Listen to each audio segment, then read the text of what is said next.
Good morning. మంచి పాట నేర్చుకున్నాను. చిన్నదేనా వర్షన్?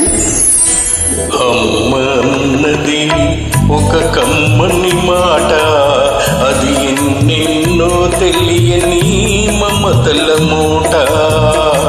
అమ్మ అన్నది ఒక కమ్మని మాట, అది ఎన్నెన్నో తెలియని మమతల మూట. మమతల